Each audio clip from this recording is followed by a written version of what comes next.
This is one of the events on our annual calendar that I look forward to, and it is because we get to hold our own mini United Nations summit with almost all the countries and foreign institutions present.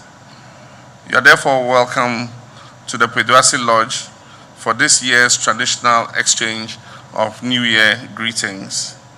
Our traditional coming together in the new year, as we're doing today, affords us the opportunity to reaffirm our commitment to the strengthening of the already cordial relations that exist between Ghana and your respective governments and organizations represented here.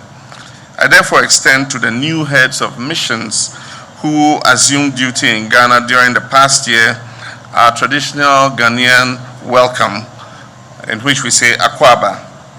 With your arrival, we now have 62 diplomatic missions, consulates, and international organizations resident in Ghana. As a government, the expansion of diplomatic representation in our country is an important sign that Ghana is gaining new friends in the international community while at the same time keeping her old ones. We value greatly our ties of friendship and cooperation with all countries of the world and your organizations. And as you have seen yourselves, we will continue to strengthen these relations by contributing through the shared values that we uphold as a nation. Today, the situation with the Ebola virus disease is becoming more manageable, but not out of the danger zone yet. We will not, however, have been here without the collective support of our international partners, our sub-regional grouping ECOWAS, and friendly countries of the world.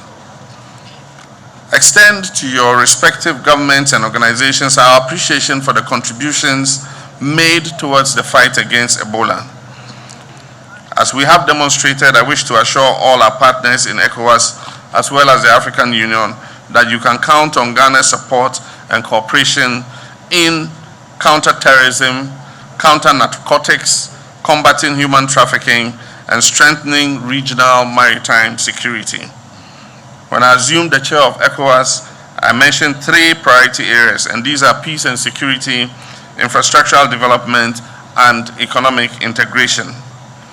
We'll continue to take bold steps and implement decisions that enable ECOWAS to fulfill its noble goals of freer movement of persons, goods, and services, more intra-regional trade, and the signing and ratification of the economic partnership agreements with the European Union, the EU.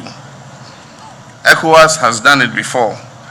Africa has done it before, and therefore I'm confident that the multinational joint task force being deployed by the Lake Chad Basin countries and Benin, authorized by the African Union, will be a significant step in our continent-led efforts towards crushing the Boko Haram terrorist group, tormenting the lives of especially women and children in Nigeria, Chad, Cameroon, and Niger. On this note, I wish to thank my colleague heads of state, President Goodluck Jonathan of Nigeria and Macky Sall of Senegal, the African Union, and the United Nations for their contributions to the process of restoring normalcy to Burkina Faso in the shortest possible time. I look forward to welcoming our major international development partners, donor countries, and organizations to the conference that will take place in Brussels in March in support of Guinea-Bissau. Your Excellencies, ladies and gentlemen, we will in this year continue vigorously our policy of good neighborliness, which has brought immense benefit to all our countries in the sub-region. I will strengthen my engagement with my colleague heads of state, even as our neighbors Togo, Burkina Faso, Nigeria, Cote d'Ivoire, and Guinea prepare for what are crucial elections. The cascading effect of these successful elections in the 5 neighboring countries will have a positive impact upon the projection of Africa as a continent on the rise, where democracy is being entrenched and strong institutions that support good governance are replacing authoritarian rule. The increasing interest of our partner countries to lay the red carpet and hold bilateral and investment discussions with us increased in 2014. And as we speak, I still have several invitations to pay state visits to a number of countries across all the 6 continents. Excellencies, ladies and gentlemen, I welcome your support for our economic program and our program with the International Monetary Fund. As most of the measures we discussed with the fund have begun to be adopted and implemented in our 2015 budget. It is my expectation that the initiative we took into entering negotiations with the IMF in October 2014 for support of our homegrown program for revamping the economy will begin to bear the expected fruits in 2015. It was a challenging year, ending with a worsening power deficit resulting from many factors.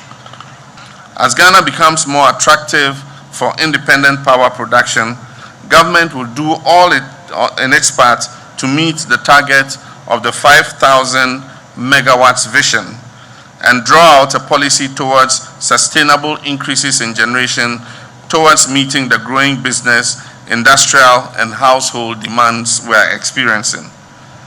I take this opportunity to express our appreciation to our development partners who have kept faith with us throughout these trying times. We will continue to be a beacon of hospitality, democracy, and a model of openness and transparency in our governance and democratic practices, and we shall continue to be an oasis of peace and stability in our sub-region. Ladies and gentlemen, in conclusion, I wish to reiterate the commitment of the government of Ghana to working with your respective countries and organizations in the year we have just begun to advance our common agenda for stronger economic and political cooperation and deepening the strong and abiding friendship of our countries. And I wish you and your families good health and happiness during the year, and above all, success in your duties as accredited representatives of your country and organizations in our dear country. May God bless you and bless our relations with your respective countries and organizations throughout the year 2015. I thank you, and God bless our homeland, Ghana.